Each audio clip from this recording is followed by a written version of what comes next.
The available Canva frames absolutely will not cut it for most designs. They only have one text style, they have very limited options for sizes, and chances are they're just not going to cut it for your design. So in today's video, we're going to talk about how you can make your own custom Canva reusable frames with just a few clicks and for free. And at the end, I'm even going to share a tip on how people are making thousands just by doing this. So first of all, what even are frames? In Canva, if you go into Elements and you type in frames, you're going to see this box here. And if you open this, you're going to see a bunch of basic shapes. And if you want some text as well, this is a generic font of frames, so you can bring in images into these. But again, like I mentioned, there's only one font to choose from, and it's pretty boring. So what happens when you have a frame? If you open this here, and then you drag an image inside, then the image is held within this frame. But again, there are very limited options within Canva. And what if you wanted to have your own custom text? Well, here's how you can make your own. Using this technique, you can turn anything into a frame. You can use this wavy pattern. You can use this flower. You can use custom text. I just created this with one of my texts that I got from Creative Fabrica that I brought into Canva.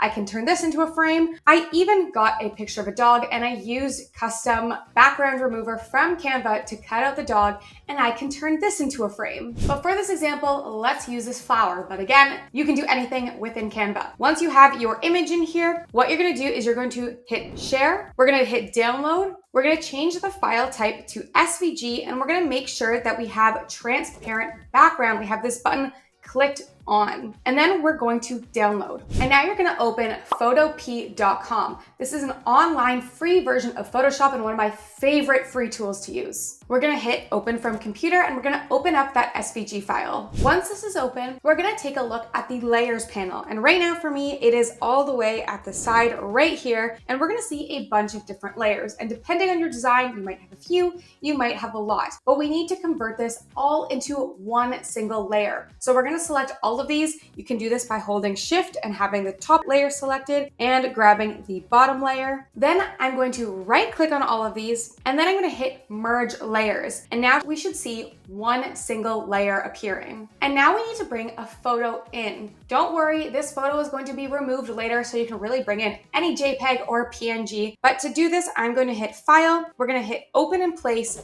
and just bring in a random picture that you have. Once your picture is brought in, we want to create a clipping mask. So if we go to our frames, you can either hit Option and click on the frames, or you can right click and hit clipping mask. And what this does is it contains your image to the layer below. And now we want to save this file as a PSD file. So we're gonna go on over to File, and we're gonna hit Save as PSD. Now we're gonna come back into Canva, and you can either go to your Uploads, Upload Files, or you can just drag in your file from your desktop or your file location. Now this is actually going to show up under your projects and not your uploads. So navigate down to your projects over here, and we're going to open up our PSD file. And we're going to click on our image here, and we're going to hit the delete button. And then we're not going to hit delete frame, but we're going to hit delete image. And now we have our own custom frame. And you can drag in any other image and take out any other image, so you can keep reusing this frame. And if you want to save it so that you're able to keep using this frame, we're actually going to save it as a PDF file. So we're going to go to share, we're going to hit download, we're going to go to PDF standard, and then we're going to download this.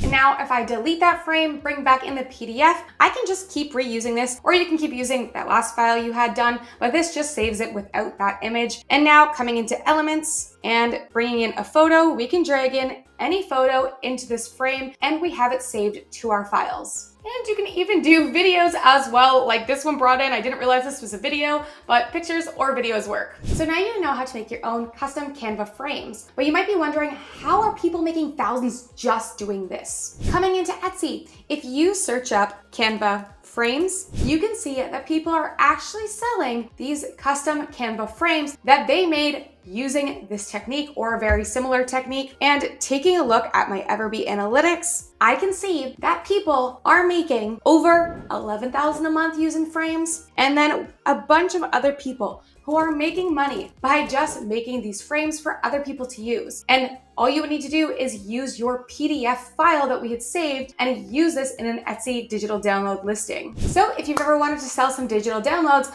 maybe this is an option for you. I absolutely love using Photopea and use it all the time. If you want to watch my full tutorial on how I use Photopea, you can watch that here.